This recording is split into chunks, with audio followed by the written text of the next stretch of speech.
January 1st, 2000. That was the day the world changed forever. According to the records, a massive black bird suddenly appeared in the sky. It vomited out a giant, fleshy stomach bag that swallowed the sun whole. Then, the bird tucked the bag back into its throat and vanished. The sun was gone. Earth was plunged into total darkness. We called it the Dark Era. Somehow, life didn't completely go extinct, and humanity managed to scrape by in the shadows. On that same day, things we called gods appeared across the globe. Most of them were hostile, slaughtering humans like cattle. We only survived because of nameless heroes who led us to form a united government. We built massive safety zones. For some reason, the gods couldn't get inside. I sat in the corner of the classroom and sighed. History couldn't save humanity. Especially not this version of history, which was full of holes. In this world, the only knowledge that actually mattered was about sequence abilities. I turned my head toward the window. Through the thick, reinforced glass, I could see them. Strange, twisted shapes were floating in the night sky above. In this era of eternal night, the view never changed. It was always the same flickering stars and the so-called gods drifting through the void. My teacher tapped the chalkboard, trying to get our attention. He was talking about the gods again. He explained that after the sun vanished, these bizarre creatures appeared everywhere. They were aggressive and seemingly immortal. People started calling them gods as a way to explain the unexplainable, a sort of divine punishment for human sins. I scratched my head. It was the same old story. When science fails, people turn to theology. The rest of the class wasn't interested. We all knew the truth. In this world, you only mattered if you awakened a sequence ability. For everyone else, there was the college entrance exam. But only the top 0.1% of students could get into high-level academies and land a decent job in the united government. For a kid living in the slums of the safety zone, those odds were impossible. I knew that better than anyone because I was a regressor. In my past life, I was an orphan who barely finished school. I struggled through a mediocre career until I was middle-aged, only to be fired during a company optimization. When I went back to demand my severance pay, a security guard accidentally killed me. Then, I woke up here. I was 18 again. The people around me were the same, but the world had shifted. It was like a parallel universe ruled by gods and those with powers. I had been back for 3 days, and I was already losing my mind. I kept waiting for my awakening, some kind of sign that I was special. But nothing happened. I was still just a nobody. The teacher continued his lecture, moving on to the year 2005. That was 5 years after the darkness started, when the first human awakened a sequence ability. His hand could transform into a revolver that fired 6 shots a day. People laughed at first. They thought a tiny gun was useless against immortal gods that could survive nuclear blasts. But they were wrong. That revolver killed 2 minor gods that looked like giant cockroaches. It proved that the gods could die. It gave humanity hope. Since then, more and more people had awakened. They became hunters, earning massive fortunes by killing monsters. But even with these new powers, we were still trapped. No one had ever killed a high god. Inside the safety zones, the hierarchy had shifted. The awakened were the new royalty. You could be a beggar in the morning and a king by the afternoon if your power manifested. To us, awakening wasn't just a dream. It was the only way to escape the dirt. I raised my hand, interrupting the teacher's lecture on exams. "Teacher," I asked, "why hasn't anyone in our class awakened yet? How do we actually do it?" The teacher's face twisted in frustration. He slammed his hand on the desk. He told me that if he knew the secret to awakening, he would have done it himself. Another student chimed in, mentioning a relative who had gained a power. The teacher just got angrier. He started screaming about the upcoming exams, telling us to stop dreaming and focus on our homework. He looked like he was about to lose it, pounding the table until it rattled. I watched him closely.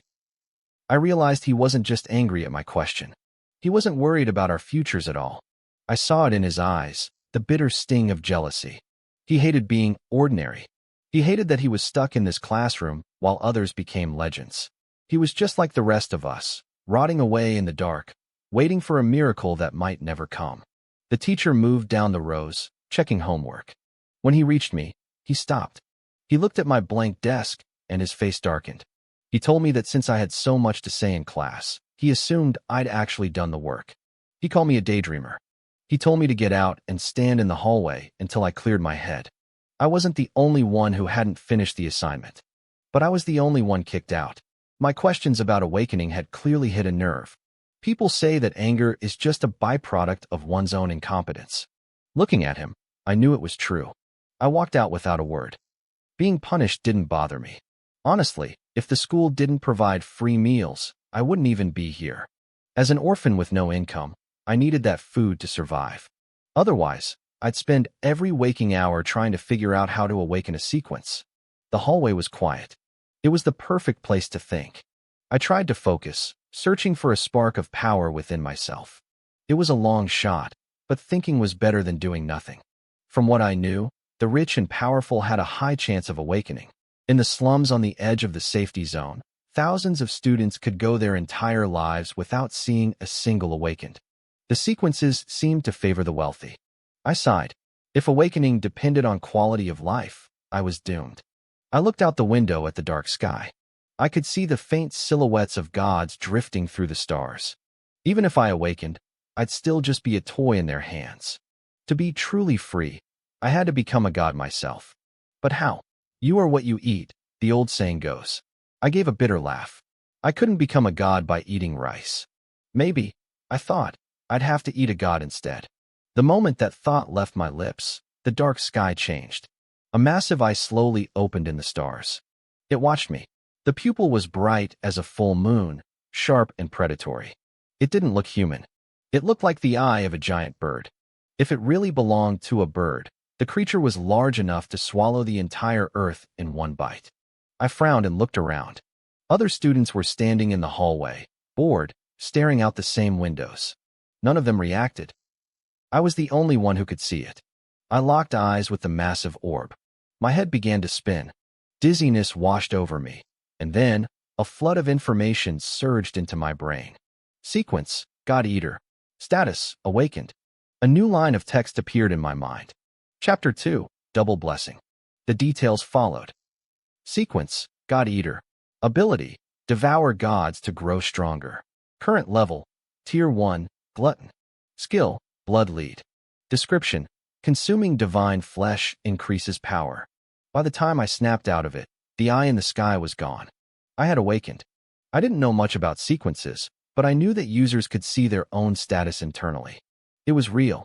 I felt a sudden rush of warmth through my veins. My mind felt sharper.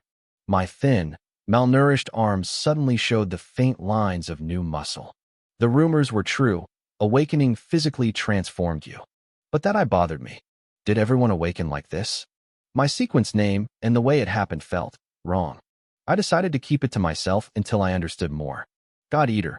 It was a blunt name. I needed to check the Godslayer camp. The Godslayer camp was an online forum where awakened exchanged information. But I didn't have a phone or a computer.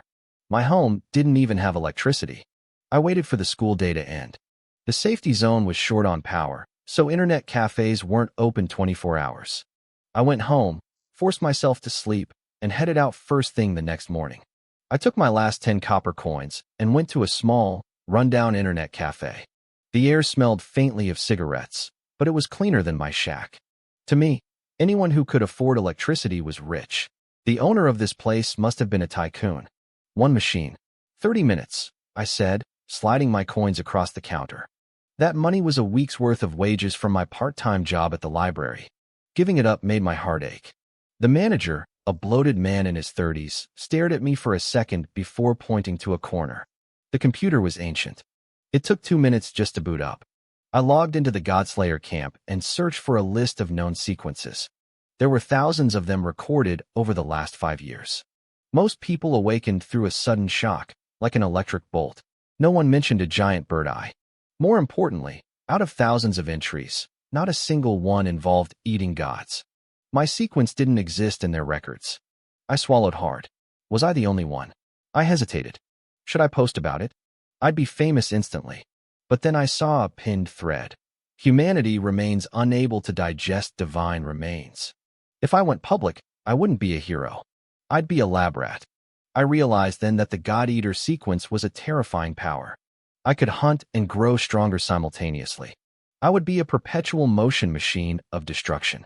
But I wasn't strong yet. An ordinary man carrying a literal treasure is just a target. I had to choose. Do I trust the world, or do I trust myself? For a guy like me, the answer was easy. I wasn't going to bet my life on the morality of strangers. The answer to the question wasn't hard to find. I, Qin Xiong, made up my mind in an instant. I had to keep this a secret. Keeping your head down while getting rich was a truth that held up whether it was my past life or this current one. Just as I started planning my next move, the computer screen suddenly flickered back to the password prompt. A message popped up, time expired. To continue using, please go to the counter to top up. My 10 copper coins had only bought me 30 minutes. That was the reality of being broke. It didn't matter if my sequence was God tier or not. If I didn't have the cash, I had to get off the machine. Luckily, those 30 minutes were enough. I had found what I needed. At the very least, I knew that nobody could find out about the God Eater sequence. I grabbed my backpack and headed for the exit. The manager, a bloated man with a greasy face, watched me leave with a look of mild confusion. I didn't care. I stepped out and looked up through the massive anti-aircraft glass that shielded the safe zone. High above, the eternal starlight shimmered, and every now and then, the massive, haunting silhouettes of gods drifted past like silent whales in a dark ocean. I felt a sudden wave of uncertainty. Should I head toward the exit of the safe zone, or go to school? Back on the Godslayer camp forums, the Awakened mentioned that the safe zone exits were always buzzing with activity. Teams of sequence users moved in and out every day to hunt gods. The United Government provided massive support and resources to these hunters. In exchange, they had to thin out the divine monsters lurking outside. The bigger the kill, the bigger the reward. To claim their prize, hunters had to bring back a specific part of the god's remains as proof. I figured if I hung around the exit, I might get a chance to snag a piece of god flesh. I needed to test if the God Eater sequence actually made me stronger. If it worked, I could bypass the system entirely. I could hide outside the safe zone, hunting and eating until I became an unstoppable powerhouse, then return to dominate everything. It was the perfect loop, a perpetual motion machine of growth. But then I checked the information panel in my mind again. I looked at my skills and reality hit me. I shook my head. The description for Blood Shadow said that eating gods would increase my power, but it never said it would stop me from being hungry. If I couldn't survive on god flesh alone, I still needed to buy real food. For a guy like me, finding my next meal was a much bigger priority than leveling up my sequence. You can't be a hero on an empty stomach. I stopped weighing my options. I only had one real choice: school. Going to the safe zone exit was a gamble. Besides, my internal clock, or maybe just a gut feeling, told me that today wasn't a lucky day for risks. I used to be a skeptic, but after rebirth and an apocalypse, superstition started feeling pretty logical. When the world stops making sense, you start looking for signs. School had lunch. It had dinner. More importantly, today was Friday. The school cafeteria closed on Saturdays and Sundays. If I missed the cafeteria today, I'd have no way to eat for the next 48 hours. I had to go to school, and I had to convince Annie Zhang, the lady at the canteen, to give me a little extra. She knew I was an orphan and usually looked out for me. The safe zone exit could wait until the weekend. The hunters didn't take days off anyway. They were like freelancers, no work, no pay. Their schedule was always flexible. I set off down the dark main road. Every few dozen meters, a dim streetlight cast a weak circle of yellow glow, barely lighting more than 2 steps ahead. These lights were connected to the glass dome above, serving more as structural supports than actual lamps. To me, their only purpose was to prove that this path was a main road in the slums of the safe zone. Even the lights in that dingy internet cafe were 10 times brighter than these. After walking for 15 minutes, I reached Juin School. In my past life, I went to a rundown high school in a small county. This place wasn't much better. Juin was the only school in the area, covering everything from primary to high school. For the kids in the fringe districts, this 12-year institution was a second home. Everyone here was ordinary. The students were ordinary, and their parents were ordinary. In a world where Awakened were the elite, this place was a collection of the bottom tier. If anyone here managed to awaken a sequence, their entire family would immediately move to the inner safe zone. leaving this decaying fringe behind. Even among the bottom dwellers, I was at the very bottom. I didn't even have a home. I lived alone, and if it weren't for the government policy that waived tuition for orphans, I'd probably be starving in a gutter somewhere. The morning sun hadn't quite hit the horizon yet. The teachers weren't at the gates, and morning study wouldn't start until 8. I had woken up early because of the adrenaline from my awakening. Even after wasting time at the cafe, I was still the first one there. The school was the brightest place in the entire fringe district. It had the best wiring and the most lights. The united government believed that the hope of reclaiming the world rested on the children, so they didn't skimp on education. They wanted the new generation to feel a sense of belonging, so they'd be more willing to die hunting gods later. Of course, policy is one thing, and reality is another. To the teachers, a kid like me, who paid no tuition and had no obvious future, was just a parasite. They looked down on me, even though they probably siphoned more resources from the school than I ever could. My class teacher had shoved my desk into the furthest corner of the room, a place where no one would ever bother to look. It was the exact same spot I had in my previous life. Back then, it made me feel lonely. Now, I loved it. It meant no one would bother me while I was thinking. As my classmates trickled in and started pre-studying, I sat with my chin in my hand, staring out the window. I watched the distant gods drifting in the sky. I wondered if I could actually kill one. I wondered what they tasted like. Chin Seong. A voice broke my trance. I looked up. A girl with a clean, pleasant face was standing by my desk. "Oh, Li Jingwen," I said. "What is it?" I felt a pang of annoyance. Along with her face came a flood of awkward, unpleasant memories. Li Jingwen was my classmate, and in this life, she was the girl who always seemed to be around when things were about to get complicated. Looking back, her tactics were childish, but for a high school kid, her game was top tier. I couldn't blame my younger self for being played by her for 3 years. Back then, I was a classic simp. I'd skip my own meals just to use my part-time job money to buy her breakfast every single day. I did her homework. I answered her every call.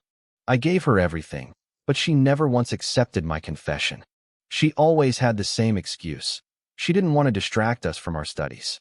Yet, every time I felt like giving up, she'd suddenly seek me out. She'd give me just enough encouragement to keep me hooked, telling me she was only testing my resolve. To a naive high schooler, that was more addictive than watching satisfying restoration videos. I became a dedicated warrior for a love that didn't exist. It wasn't until after graduation that I found out the truth. She had been with Zhou Yang from the class next door the whole time. Zhou Yang's family was well off. His uncle was a director in the education department, and his parents had respectable jobs. For Li Jingwen, being with him was her ticket to a higher social class. I still remembered the sneer on her face when I saw them holding hands. She called me stupid. She said I deserved to be an orphan. Now, even though the world had changed drastically, the people hadn't. Looking at her now, I felt nothing. No anger, no longing. Just a sudden realization. Love is beautiful, but you have to watch out for people who use it as a weapon. Chin Seong, she said in that familiar, dainty voice. You haven't brought me breakfast for 3 days. Oh, I ate it myself, I replied flatly. She blinked, stunned. Then what about my breakfast? Didn't you tell me you have breakfast at home and didn't need me to bring you any? I asked. I knew better now. She used to take the breakfast I bought and give it to Zhou Yang to suck up to him. She worked hard to get with him, but she was using my effort to do it. I was testing you, she snapped, mixing anger with a pout. If you give up this easily, how can I trust you enough to be with you later? I let out a short laugh. If you don't trust me, then let's just not be together. It's not like we're dating anyway. Li Jingwen's face fell. She didn't understand why the boy who used to be at her beck and call had changed so much in just a few days. But she had a more pressing issue. She needed the homework I usually did for her, so she could go compare answers with Zhou Yang. Fine, just give me my homework then, she demanded. I opened my bag and pulled out 3 notebooks. She grabbed them and flipped through the pages. Her eyes widened. Chin Seong, why are these blank? Homework doesn't write itself, I said. If nobody writes in them, they stay blank. But aren't you going to write them for me? I pulled out 3 more notebooks, my own, and showed her the empty pages. I didn't even do my own. Why would I do yours? You You're going to get me in trouble with the teacher. And you're not worried about me getting in trouble? I looked at her like she was a joke. I shrugged. The homeroom teacher made me stand in the hall yesterday. You didn't seem worried then. Tears started welling up in her eyes. Qin Xiong, I feel like you don't love me anymore. I ignored her acting and gave her a thumbs up. Li Jingwen, that is the only intelligent thing you've said all morning. I turned back to the window, watching the bizarre gods in the sky. I wondered if eating one of those things would give me food poisoning. Li Jingwen stood there, completely frozen. She had a date to check homework with Zhou Yang. Now that I'd stopped being her servant, she had nothing to show him. Qin Xiong, she hissed, seeing I was ignoring her. If you act like this, there is no us in the future. I chuckled and glanced at the calendar on the back wall. January 1st, 2010. Friday, New Year's Day. According to the old lunar calendar, it was a day where nothing is auspicious. Who says nothing is auspicious today? I muttered. Ending this and starting over feels like a double blessing to me. The school day was a drag. Juin High School was at the very edge of the safety zone, which meant it was behind in every possible way. We spent hours learning about ancient human history and outdated science. Before the apocalypse, these were keys to a career. Now, they were useless. In this world, there was only one way up, awakening a sequence power. But this school didn't even have a curriculum for that. The teachers were all ordinary people who had never even seen a sequence user. They couldn't teach what they didn't know. I knew sequence users had been around for 5 years. The United Government definitely had specialized schools for them, but those resources hadn't reached the slums yet. Here, the options were narrow. You either fought for a tiny handful of spots in a government college to become a low-level clerk, or you prayed for a miracle to awaken a power. In the last 5 years, no one at this school had ever had that miracle. My grades put me around 100th in the year. Nowhere near enough for a government job. But my past life as a corporate drone taught me one thing. Don't waste energy on useless effort. I spent the day ignoring the teacher's lectures. When the teachers saw my blank notebooks, I got chewed out. So did Li Jingwen and her group of friends. Her friends always copied off her, and she always copied off me. By stopping my services, I had single-handedly collapsed an entire supply chain of academic fraud. All day, Li Jingwen kept shooting me resentful glares. Her friends tried to corner me too, giving me advice on how to win her back. They missed the perks of me being a simp, the free snacks and the favors I used to do for all of them. I ignored every single one of them. I had bigger things to worry about than being a footstool for a group of teenagers. My decision to stop being a simp didn't just hurt Li Jingwen's ego. It hit her friends' wallets too. They were losing out on all the perks I used to provide. One of them tried to comfort her, whispering that I was probably just going through something and having a bad day. They told her I looked like I was in a daze, maybe even traumatized by something. Li Jingwen looked genuinely worried, but not for me. She was stressed because she hadn't finished her homework and couldn't copy mine.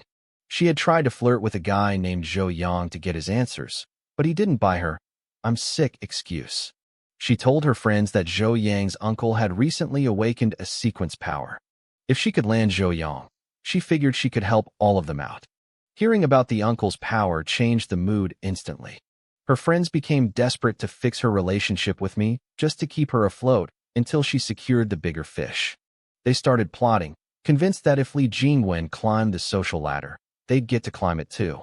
They told her to corner me after school and give me one more chance to apologize. When the bell finally rang, I left my books on my desk. My backpack was already stuffed to the brim with food. I had spent lunch being shamelessly greedy at the cafeteria, and Auntie Zhang, the cook, didn't even scold me. She just kept piling the food on. I had enough now to cover 3 meals a day and snacks for the entire weekend. My plan was set. I'd head to the edge of the safety zone, sleep near the exit, and wait for a sequence team to return from a hunt. I'd stay low, get stronger, and eventually find a way out of this dump. I was heading home, feeling good about my haul, when Li Jingwen suddenly blocked my path. I frowned, looking at her like she was a confusing math problem. She put on her most adorable face and told me she had been reflecting on her feelings. She said she realized she actually did care for me, but we were just too young. Get lost. I snapped before she could finish. I didn't wait for a reaction. I walked around her like she was a pile of dog crap on the sidewalk. I left her standing there, frozen in shock. She probably never expected me to actually reject her. I didn't care. I went home, took a cold shower, and crashed. I had planned to head to the exit that night, but I was exhausted. I decided to recharge and leave at dawn instead. Saturday morning arrived with the harsh buzz of my alarm. I pulled back the curtains to see total darkness, but it was 7 o'clock. After a quick breakfast, I checked the calendar. January 2nd, 2010. The old lunar calendar said it was a good day for a burial. I chuckled to myself. That ancient superstition didn't matter to me today. Outside, the temperature had plummeted. Without the sun, the world beyond the safety zone was a frozen wasteland. I bundled up in layers of thick clothes, grabbed my heavy pack, and stepped out. There were several exits nearby, including one just 10 minutes away, but that one was small. Small exits meant fewer gods, which meant fewer hunting teams. No teams meant no chance for me to scavenge. I decided to trek to the largest exit in the area, exit 114514. In this world, only the major exits were numbered. The lower the number, the more gods there were outside, which attracted more powerful sequence users. School never taught us this stuff. I'd found it on an underground forum during my half-hour of internet time yesterday. I realized then that in the apocalypse, surfing the web was more educational than sitting in a classroom. The only downside was that the internet was expensive and didn't serve lunch. The walk to exit 114514 took over 2 hours. The path was a graveyard of crumbling buildings and debris. I had to scramble over ruins and piles of rubble, my breath hitching in the cold air. The area was a ghost town. For years ago, the protective glass barrier here had shattered. Gods had poured in, and though the government sent in a sequence army to patch the hole, the residents never came back. No one trusted a wall that had already failed once. For me, the silence was a blessing. Fewer people meant fewer chances of someone trying to rob me for my food. Most graduates from my school ended up unemployed and desperate, making the slums a dangerous place. Finally, I saw a massive blue sign with white lettering. Exit 114514. I made it. But as I approached, I realized I wasn't alone. A massive crowd was packed around the gate, blocking the way. I scrambled up a nearby dirt mound to get a better look. For the first time, I saw the massive armored doors of a numbered exit, and whatever was happening behind them had the whole crowd on edge. The gate stood 7 or 8 meters wide and nearly 4 meters high. It was forged from a heavy, specialized alloy that looked thick enough to withstand a tank shell. The protective glass windows were layered so deep I couldn't even see the world outside. Standing in front of the gate were a dozen figures in transparent helmets and white-striped thermal suits. One of those suits cost more than 2 silver coins. To someone like me, Qin Xiong, that was an astronomical sum. Only trained sequence users could afford gear like that. Ever since the United Government took over, money wasn't tied to nations anymore. We used copper, silver, and gold coins. They weren't pure precious metals, just various alloys used to keep the economy running across the safety zones. Copper was the bottom of the barrel, full of impurities. It took 12,000 copper coins just to trade for 1 silver. To me, a single silver coin felt like $10 million in my past life. It was a dream I couldn't touch. These people in the suits were the elite. But they weren't alone. Aside from those 12, over 1,000 ordinary people were packed around the gate, wrapped in rags and old coats. I was confused. I thought only sequence users gathered at the exits. Suddenly, 2 of the suited hunters took off their helmets. They looked exhausted, likely returning from a successful hunt. The crowd exploded. Hundreds of people swarmed them instantly. "Officers, please, come rest at my shop. We have the best foot massages." "Sirs, I have high-end apartments. Stay for free, just let me take a few photos with you." "Officer, my daughter is waiting to marry. She saw your face and won't have anyone else. Please, take her as a wife. Or even a mistress. She doesn't need a title." The crowd surged forward but stayed exactly 1 meter away, as if there was an invisible line they didn't dare cross. The 2 sequence users didn't even blink. They were used to this. They picked a high-end restaurant and a luxury hotel, then vanished into the city. The business owners they chose looked like they'd just won the lottery. I stood there, jaw dropped. I knew sequence users were celebrities, but this was something else. These people were desperate to latch onto a hero, just to escape the slums. They were all chasing a class jump that most would never achieve in 100 lifetimes. I felt a surge of gratitude for my own luck. Fate had given me a real chance, and I wasn't going to waste it. I tried to push through the crowd to get closer to the remaining hunters, but a man shoved me back. "Get in line, kid. Stop pushing. I'm not here for the hunters," I snapped. "I'm not competing for your business. I just wanted to see if any divine remains had been dropped." I didn't care about the celebrities, but no one believed me. They just laughed. "Sure, kid. That's what they all say." I had no choice but to wait on the outskirts. Hours passed. The massive doors opened and closed as teams cycled through. By nightfall, the crowd had thinned enough for me to reach the front. But unlike the others, I wasn't looking at the hunters' faces. I was watching their hands. I watched them hand over their kills to the inspectors. For some reason, these divine remains were all carved into perfect spheres. The inspectors took every single one. I didn't find a single scrap. Just as I thought the day was a total loss, another team returned. One hunter was rummaging through his pack, checking his haul. He pulled out a severed ear covered in wriggling, parasitic worms. "Gross. It leaked in my bag," he grumbled, tossing the ear onto the dirty ground. My eyes lit up. I waited for the right moment to snatch it, but a janitor beat me to it.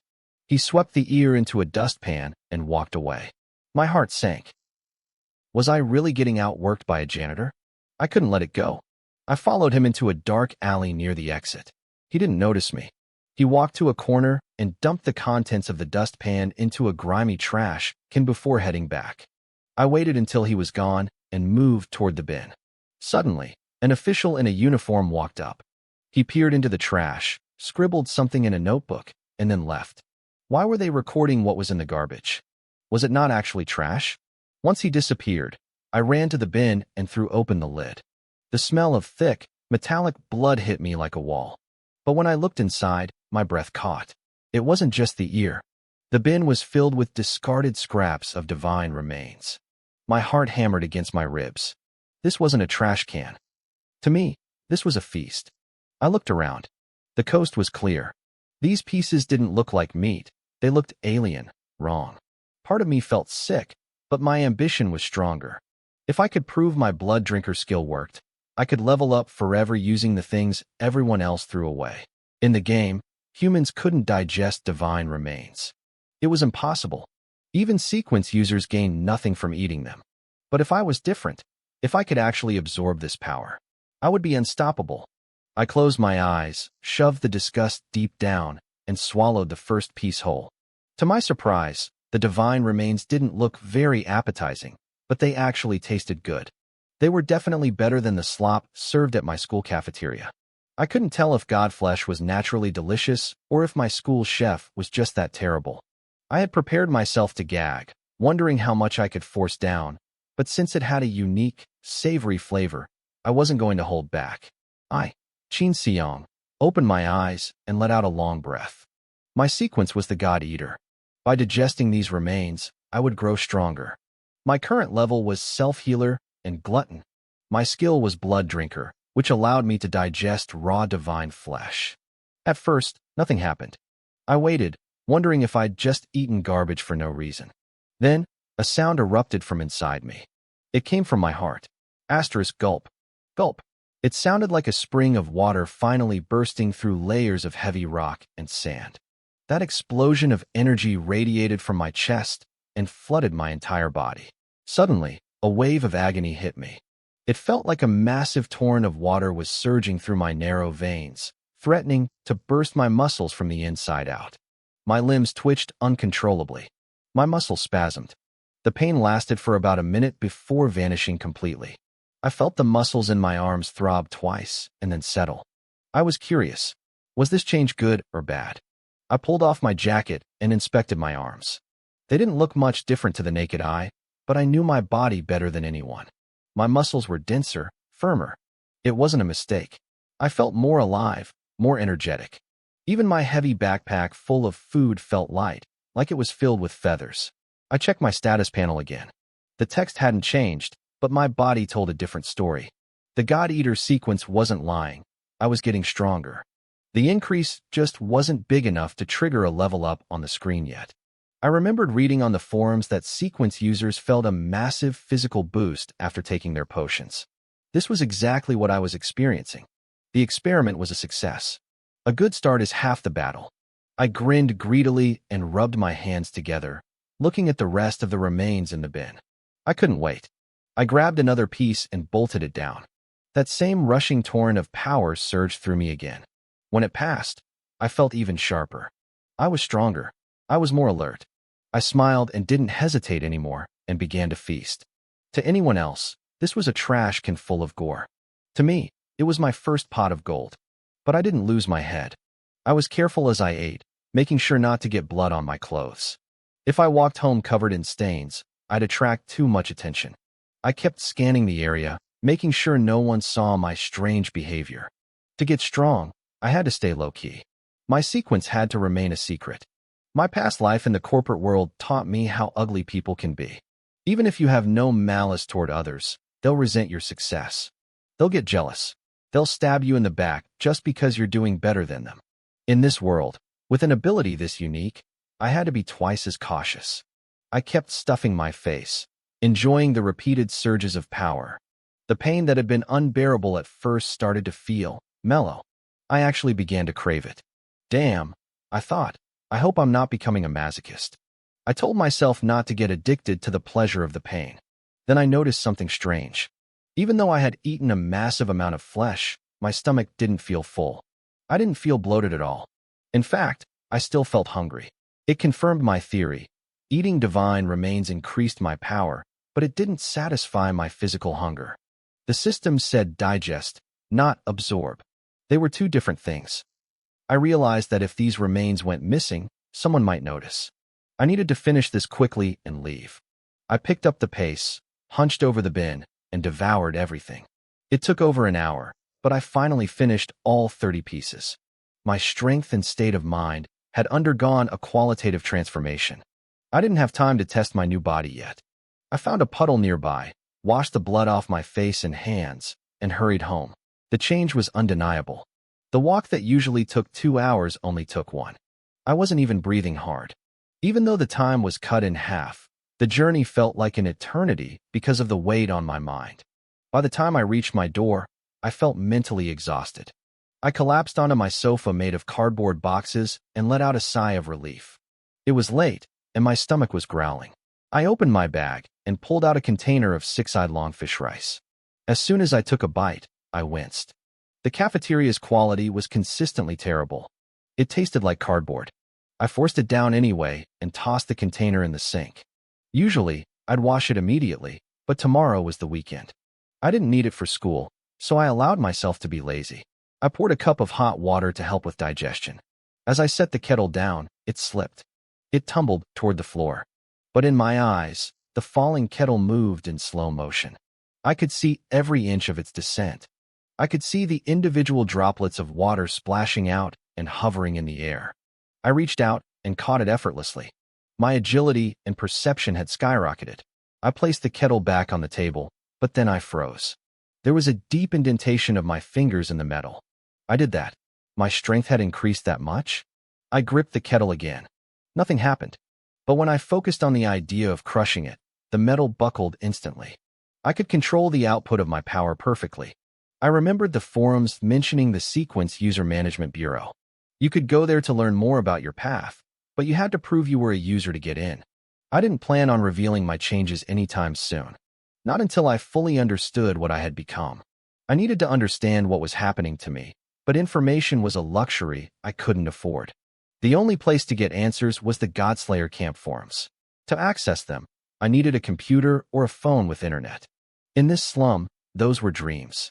My only option was an internet cafe, but even 10 copper coins for 30 minutes was a fortune I didn't have. In this rotting edge of the safety zone, even adults fought like animals for a single job. There was no work for students. My only source of income was a work-study position at the school library. It paid 10 copper coins a week. Luckily, the librarian, Mr. Zhu, knew about my situation. He took pity on me and saved the only assistant spot for me. When school started next week, I'd have to head back there to organize books. I walked to my window and pulled back the curtain. Outside, the night was endless. I watched the silhouettes of countless gods drifting between heaven and earth. I felt a strange hunger. A smirk tugged at my lips. If I could eat them all, I couldn't even imagine how powerful I would become. Yesterday had been productive. It gave me hope. I started to believe that in this new life, I was the chosen one. I washed my dusty jacket, took a quick cold shower, and collapsed into bed. The next morning, I woke up and flexed. My arms and legs felt solid, packed with new muscle. I couldn't stop smiling. The question was, what now?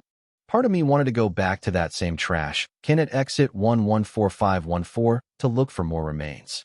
I quickly killed that thought. The disappearance of those remains yesterday might have already attracted unwanted attention. Getting caught would be trouble. I wanted to head outside the safety zone to hunt gods myself, but I had no clue where to start. If I ran out there blindly and met something I couldn't handle, the predator would become the prey. I wasn't ready to die again. I tapped my forehead, a plan forming. I just had to change locations. If I couldn't use the trash can at one exit, I'd find another. The safety zone was massive. Even my geography teacher at Juin School didn't have a complete map. I only knew exit 114514 because it was close to my shack. There were over 100,000 numbered exits, and I was clueless about the rest. Unless you were trying to suck up to a sequence user, nobody bothered learning their locations. Then I remembered the bus station near the main road. It had a route map. I figured the exits had to be marked there. Usually, I spent my weekends lying in bed like a corpse to conserve energy and eat less. But this weekend was different. I was fueled by a single obsession, getting stronger. Only strength could get me out of this hellhole. I threw my bag of food over my shoulder and walked 20 minutes to the bus station. It was my first time actually standing there. I had always been too poor to even consider a ride. In this post-apocalyptic world, the poor walked, the rich took the bus, and the elite drove cars. Gasoline was rarer than electricity. In the slums, you never saw a private car. I studied the map for a long time. I noticed many stops were named after the exits they served. The only line running through the outskirts passed several exits, all with numbers lower than 114514. I didn't have a specific destination in mind. I'd just see where the road took me. I looked at the fare, 5 copper coins. I shook my head, frustrated.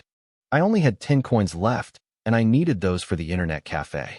A round trip would wipe me out. I decided to walk and measure the distance between stations myself. I needed to know which exits were within reach of my own 2 legs. I walked for 20 minutes to reach the next stop. These stations were much further apart than the ones in my past life. But with my new strength, I was fast. When the road was empty, I sprinted, testing my limits.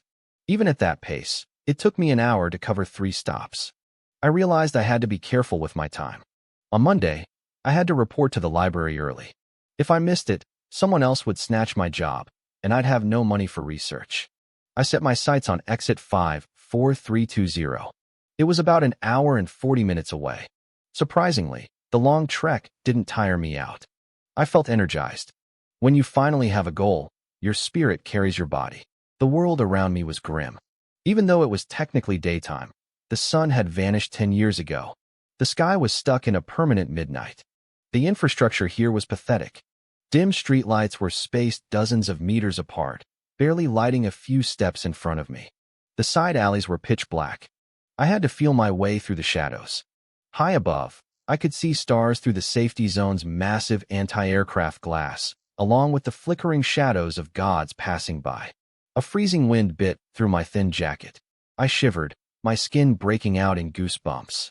I pulled my collar up to mask my face and pushed forward. 7 stops later, I arrived at exit 54320. Since the number was lower, I expected more action. I climbed a nearby derelict building to get a better view. I wasn't disappointed. I saw nearly 100 sequence users in heavy thermal gear gathered at the gate. It was a massive upgrade from the previous exit. Down below, thousands of ordinary people like me were swarming the area, creating a chaotic bottleneck. I blended into the crowd, acting like just another aimless wanderer. No one spared me a second glance. I kept my eyes peeled, searching the streets for what I really came for. Finally, a block away from the main gate, I spotted it, a large trash bin used for disposal. I saw them. The dumpsters for god remains. The scale here at exit 54320 was massive, far beyond anything I'd seen at exit 114514. If the previous exit was a luxury dinner, this place was a full-blown imperial banquet. 7 or 8 dumpsters were lined up in a row. Every single one was overflowing. Twisted, bizarre remains of fallen gods were piled high, a grotesque treasure trove that made my stomach growl with hunger. If I could empty all of them, my power would skyrocket. I'd practically take flight. I started calculating the fastest way to sweep the area clean. Then I froze. 2 cleaners were standing right by the disposal station. Their clothes were drenched in blood and filth. My first instinct was to wait in the distance for them to leave. But as soon as I stepped into their line of sight, both of them looked up simultaneously. We locked eyes for a split second. Then, they went back to cleaning. My heart tightened. I didn't stop. I didn't turn back. I kept walking at a steady pace, passing right by the dumpsters and the 2 men. I didn't even look at them again. They glanced at my plain clothes and my young face, then dismissed me. I was just another student passing through. I didn't let out a breath until I was a full block away. When our eyes had met, my mind had gone into overdrive. Those weren't ordinary cleaners. The blood on their clothes was too deliberate. God remains are severed from the main body. By the time they hit the bin, the blood has usually stopped flowing. At exit 114514, the cleaners only had a bit of dust on them. Even with more remains here, there shouldn't have been that much wet blood. These 2 looked like they had just walked out of a slaughterhouse. They had overplayed their hand. More importantly, they were too alert. Why would 2 garbage collectors stop in unison to stare down a passerby from a distance? They were guards. It hit me then. The disappearance of the remains last night had already caused a stir. The United Government was moving fast. They were probably using those remains for something important, and they'd noticed the theft. If there were plainclothes agents here, exit 114514 would be crawling with them. I sighed. Part of me wondered if I should have just taken 1 piece yesterday. But no, taking 1 piece a day meant coming back 30 times to get this strong. That would have been even riskier. A one-time heist was the right call, even if my plan to scavenge these busy exits was now dead in the water. I wasn't ready to give up entirely, though. I knew how the lower levels of the government worked. They were slow and inefficient. If they were competent, my school would have had a sequence training program years ago. Maybe the news hadn't spread everywhere yet. I left exit 54320 behind and kept walking along the bus route. The next stop was exit 89757. It was a 3-hour trek. At this rate, I wouldn't be home until late. I might even have to sleep on the streets. As I walked, I pulled a bag of 1,000-foot mushrooms out of my backpack. I'd swiped them from the cafeteria on Friday. In the slums, these were a delicacy. They had a meaty texture and a rich, earthy flavor that could make any meal feel like a feast. But I barely tasted them. My mind was focused on one thing, getting stronger. By the time I reached exit 89757, it was late afternoon. My body felt incredible. Even after walking for 6 hours, I wasn't exhausted, though I could feel my pace starting to flag. I decided against going to the even further exit 38324. A 2-hour round trip on top of this was too much. I bypassed the main gate to avoid the sequence users and took a side alley. I had a feeling I knew where they kept the bins. Sure enough, after a block, I found 3 dumpsters. Deep purple tentacles were slowly slithering over the edges of the metal bins, still twitching with residual life. My heart hammered against my ribs. I scanned the area. No people. No cleaners. Was it a trap? Or a chance? I walked past like I didn't care, analyzing everything. The bins were messy. No one had organized them. I spotted a single set of ribbed boot prints in the mud around the trash. Just one cleaner. If exit 54320 only had 2 undercover guards, a smaller place like this wouldn't have high-tech surveillance. The news from last night hadn't reached this far yet. I looked at the overflowing bins. I could have gone further to find a bigger meal, but my legs were heavy. This was enough. I stepped toward the bins. It was time to eat. I knew my analysis wasn't foolproof. But fame is won on horseback, and wealth is found in danger. If I wanted to become strong, I had to take risks. Playing it safe would only lead to missed opportunities. I, Qin Xiong, hadn't been reborn just to live the life of a corporate slave again. At the very least, I needed to use my training to escape the edge of the safety zone and achieve financial freedom. To do that, I needed power. And I needed it fast. I scanned the area. It was empty. I sprinted to the dumpsters and began to gorge myself. The amount of god remains in these bins was 3 or 4 times what I'd eaten yesterday. I had to move quickly. If I chewed slowly and washed it down with water like before, I'd never finish.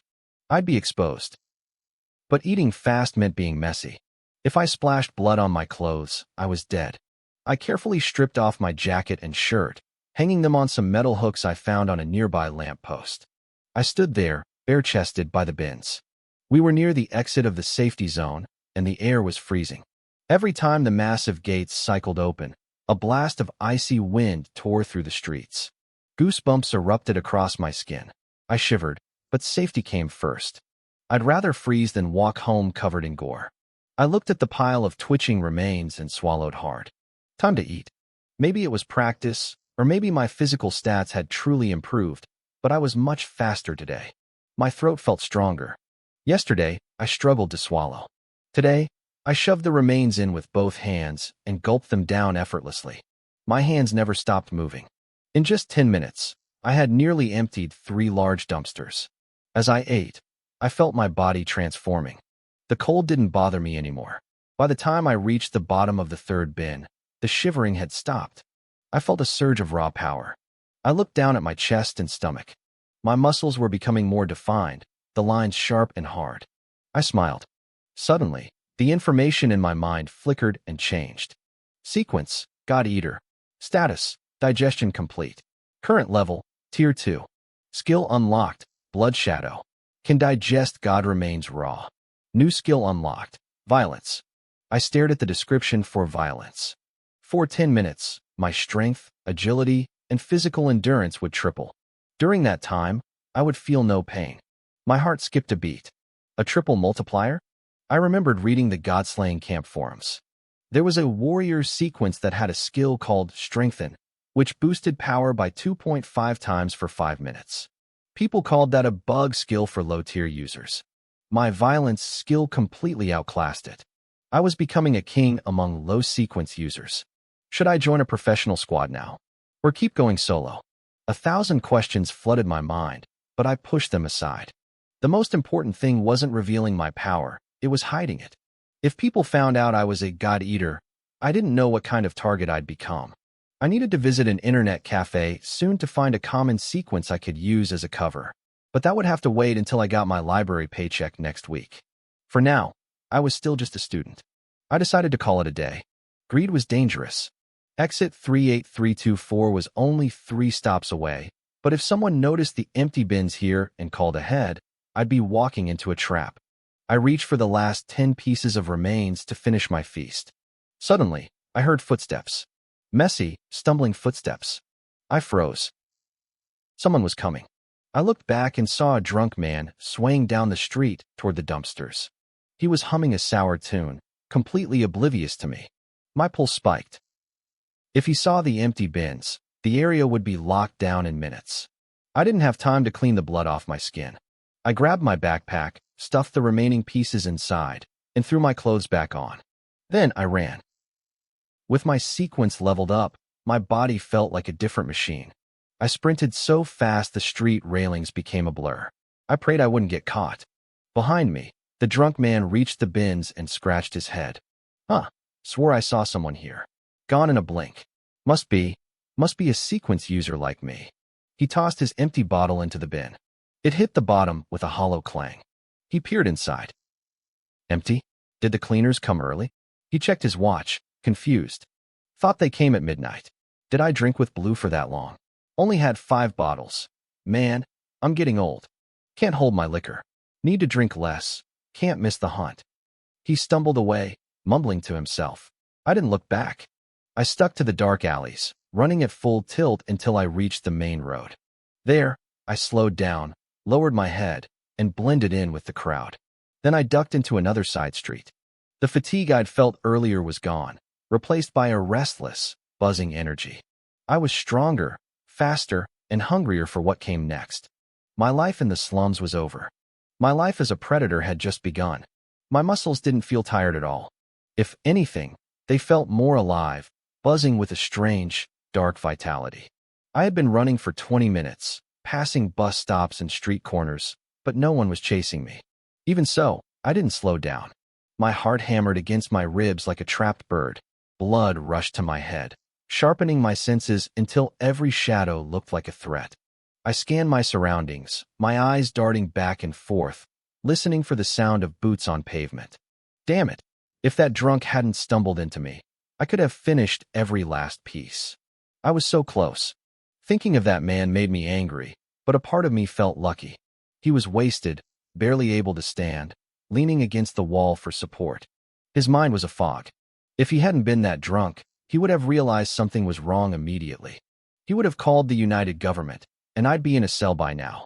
It felt like fate was watching over me. I looked down at my backpack, stuffed to the brim with the remains of gods. If I got caught with this, there would be no explaining it away. Even without the bag, the authorities would have locked down the perimeter. But with a dozen pieces of godflesh on me, I was a walking death sentence. I knew the trash bin strategy was dead after tonight. Stealing these remains wasn't a major crime in itself because, to most people, they were useless. I'd researched this at an internet cafe. Humans couldn't digest them. You'd just vomit them up or pass them whole. No one wanted them. But the fact that they were disappearing was weird. If they were useless, why would someone steal them? The government would suspect a conspiracy. 2 bins cleared out in 2 nights would definitely catch the attention of the police. Most people would have played it safe. They would have taken one piece at a time, waiting weeks between hits. But I learned the hard way in my past life that slow and steady is a lie told to keep you at the bottom. I used to think hard work and gradual growth would lead to a promotion. I waited and worked until the day I died, and that promotion never came. Planning for the long term is a luxury for capitalists. For a beggar like me, being aggressive is the only way to flip the script. I didn't have the strength to survive a change in the wind. If the government stationed guards at every bin tomorrow, what would I do? Hide in a hole forever? I wasn't going to wait for a next time that might never come. If I could do it today, I wouldn't wait for tomorrow. Delay only brings disaster. I knew I'd likely be exposed after tonight, and since the only witness was a slow-witted drunk, I had to take everything I could. Fortune favors the bold. The timid just starved to death. I noticed a dark red stain beginning to seep through the fabric of my backpack. I quickly pulled it to my chest, cradling it like a child, and ducked into a narrow side alley. The main roads had dim streetlights, but these back alleys were pitch black.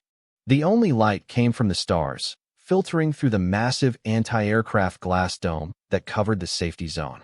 With my new physical stats, I could see perfectly in the dark. The shadows became my shield, hiding my face from any stray eyes. I just had to make it home. I rounded a sharp corner into a particularly dark passage when the air hissed. A small knife flew out of the darkness, aiming straight for my right eye. My reflexes were no longer human. I jerked my head to the side, and the blade whistled past, clattering against the stone pavement with a sharp metallic ring. I froze.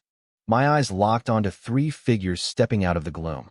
They had long, greasy hair and mocking grins on their faces. "Well, look at that," one of them said. "We were just looking for a place to sleep, and a fat sheep walks right into our laps.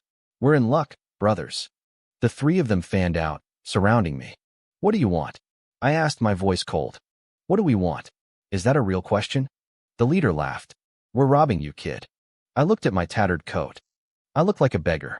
"I don't have any money," I said, my brow furrowed. I was getting anxious. Time was ticking. The theft at the bins could be discovered at any second, and I was only 2 stops away from exit 89757. I wasn't safe yet. One of the men pushed his oily bangs out of his eyes and smirked. "Money is fine, but we'll take the bag instead." My grip tightened on the backpack. I shifted my hand to cover the bloodstain. "There's nothing valuable in here. I'm not giving it to you." "Nothing valuable? Then open it up and let us see." I wasn't scared. These were just 3 ordinary thugs. If I wanted to run, they couldn't stop me. I started calculating the best route to break through their circle. "You were running pretty fast through these alleys," the leader said, his eyes narrowing. "Like you were running for your life. That bag is full of something you shouldn't have, isn't it? Tell you what, we aren't greedy. You keep a quarter, give us the rest, and we'll keep your secret. Yeah, another chimed in. Leave the goods, and we'll act like we never saw you. Otherwise, you're getting a beating. And even if you run, we'll go straight to the cops. The streetlights caught your face when you turned the corner. We know what you look like. My feet stopped moving. They had seen my face. If they went to the police, everything I had worked for would be over. A cold, sharp, killing intent flickered in my chest. It must have shone in my eyes, because the thugs, who had spent years surviving in the gray zones of the slums, sensed it immediately. Boss, look at his eyes. The kid wants to fight. Humph. He's just a brat. If he's willing to fight, it means that bag is worth a fortune. Let's kill him and take it for ourselves. They pulled out knives and lunged at me. I had never killed anyone before. Up until a moment ago, it was just a thought in my head. I was a product of a civilized society, but as the blades flashed in the starlight, I realized that society was gone. It was them or me. For a man like me, Qin Xiong, who had lived a normal life until now, killing wasn't easy. I hadn't yet found the resolve to take a life. But these three thugs had backed me into a corner. If heaven wants you dead, I thought, then don't blame me. Kid's got some nerve, the leader sneered. Kill him. They lunged, certain their blades would pierce me before I could move. To them, I was trapped. But in my eyes, their movements were pathetic. They looked like toddlers swinging sticks, slow, soft, and clumsy. I threw a straight punch at the man closest to me. As my knuckles connected with the bridge of his nose, I felt a sharp, distinct vibration travel up my arm. My senses had sharpened to the point where I could perceive the exact moment his bone shattered. Blood sprayed from his face. The force of my strike lifted him off his feet, sending him flying nearly 8 meters through the air. He hit the ground and rolled across the stone floor like a rag doll.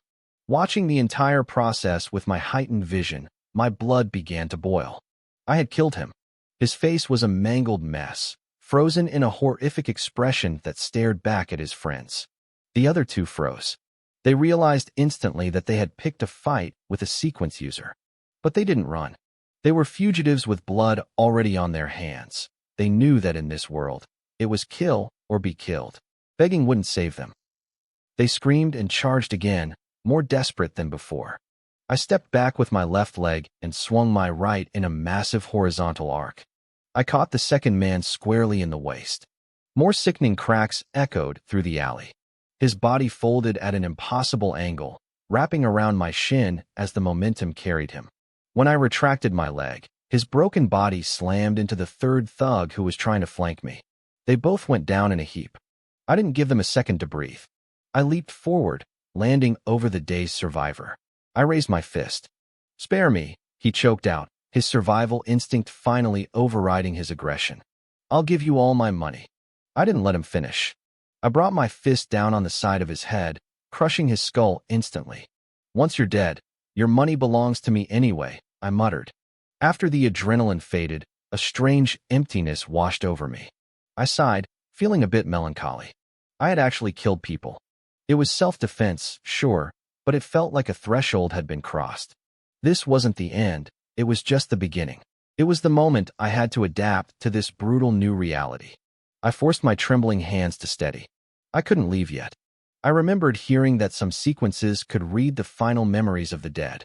To protect my identity, I wrapped my fist in one of their jackets and pulverized their faces until they were unrecognizable. I moved quickly.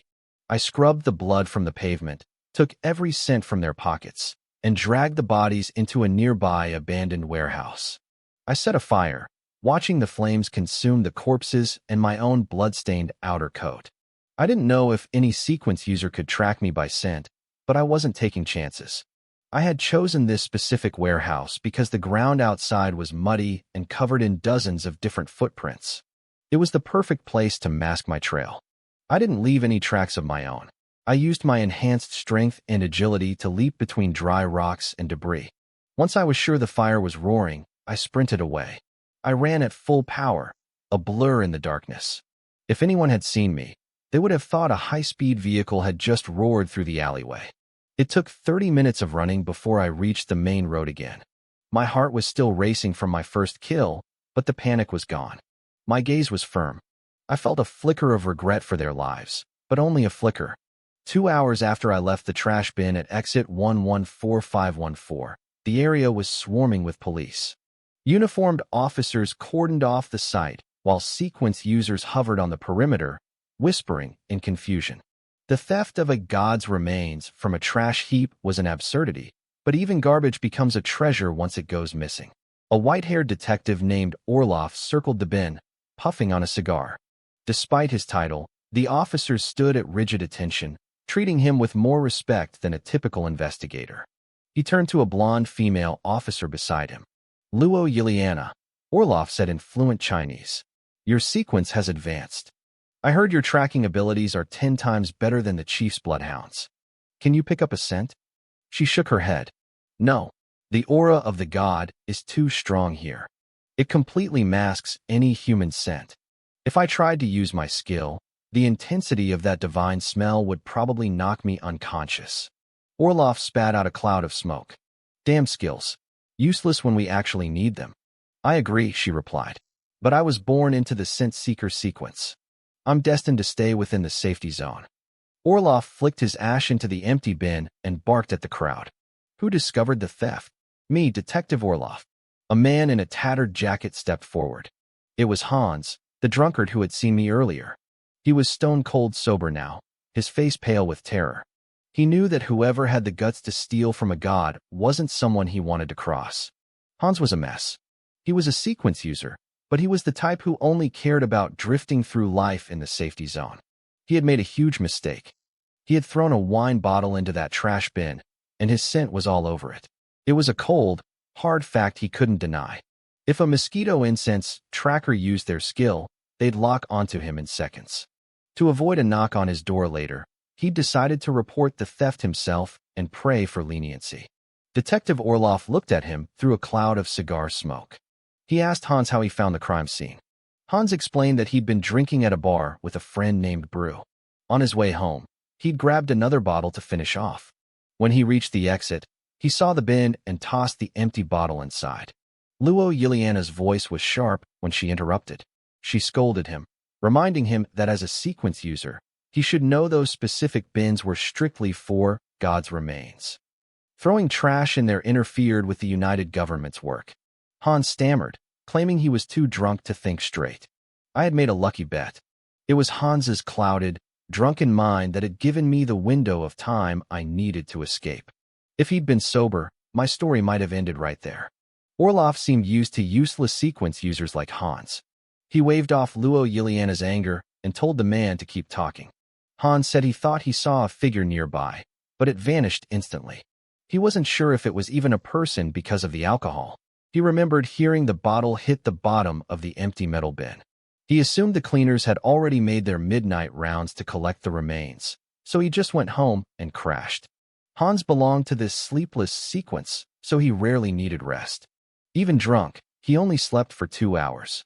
When he woke up and realized it was still afternoon, the memory of that empty bin started to feel wrong. That's when he called the police. He begged Orloff not to punish him for the bottle or the delay, hoping his honesty would count for something. Orloff didn't answer immediately. He puffed on his cigar, leaving Hans trembling in suspense. Finally, Orloff told Luo Yiliana to warn the other gate managers to keep a tighter watch on their bins. Hans piped up again, asking if he was off the hook. Orloff looked at him like he was an insect. He told him the scales of order at the police station didn't tilt. Hans would get his reward for the tip, but he'd still face punishment for his interference. Hans looked miserable as the officers dragged him away, cursing me under his breath. Once he was gone, Orloff went back to his thoughts. He couldn't wrap his head around why someone would steal useless divine trash. You'd get more value out of stealing moldy wood from a warehouse to stay warm. Luo Yiliana mentioned a similar incident at exit 11451 for the day before. She had reported it, but the chief hadn't taken it seriously. They had only guarded the nearby exits, and the thief had simply moved further out to strike again. Suddenly, Luo Yiliana's pager buzzed. She took the call, her expression shifting with every word. When she hung up, she turned to Orloff. A warehouse in an alley 2 stations away had caught fire.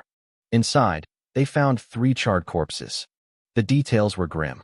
The victims' heads had been pulverized by massive blunt force, their faces completely deformed. The forensic officers said the wounds were caused by someone with incredible physical strength using their bare fists. Because of the fire, Luo Yiliana couldn't track a scent.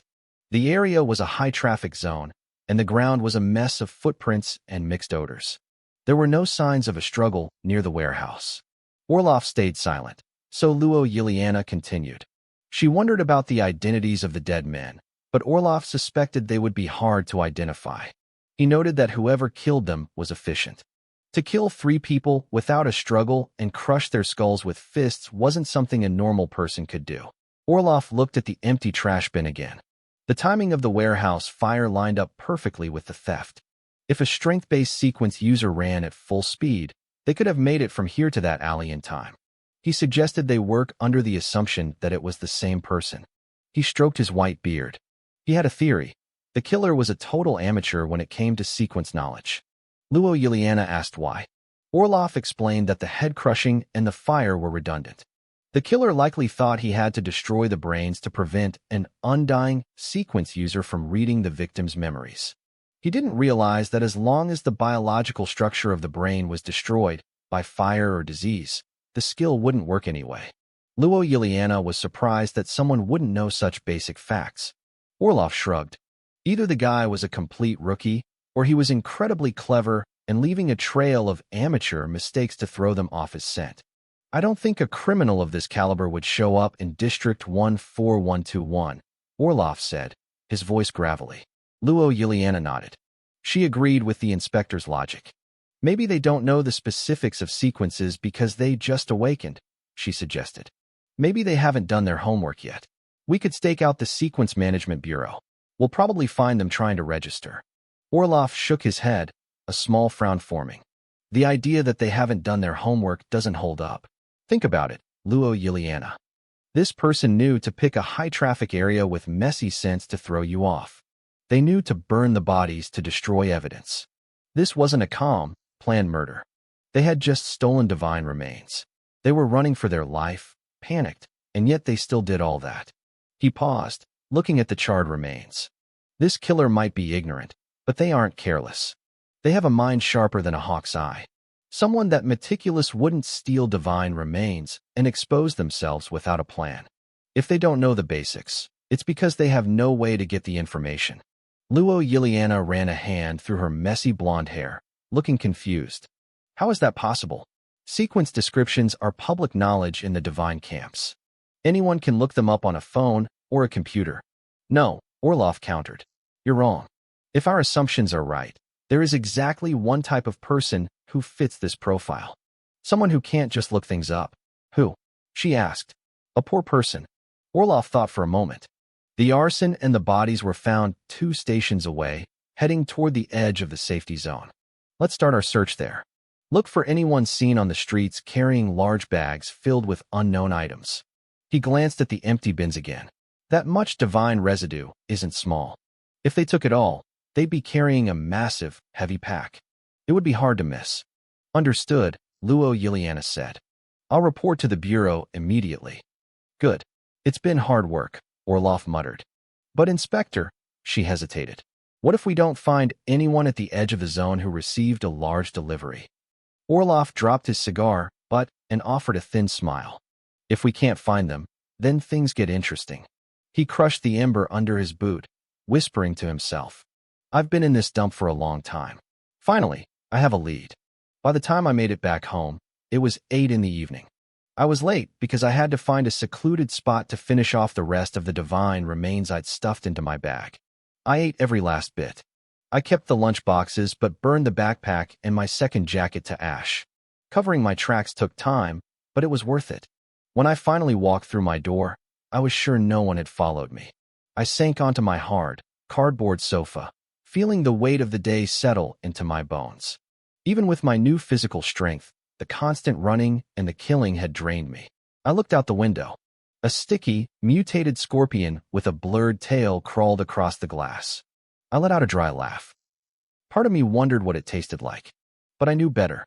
Eating things at random was a gamble. Then again, risk and reward are partners. The bigger the risk, the bigger the payout. I closed my eyes and looked at the greed predator sequence glowing in my mind. I smiled.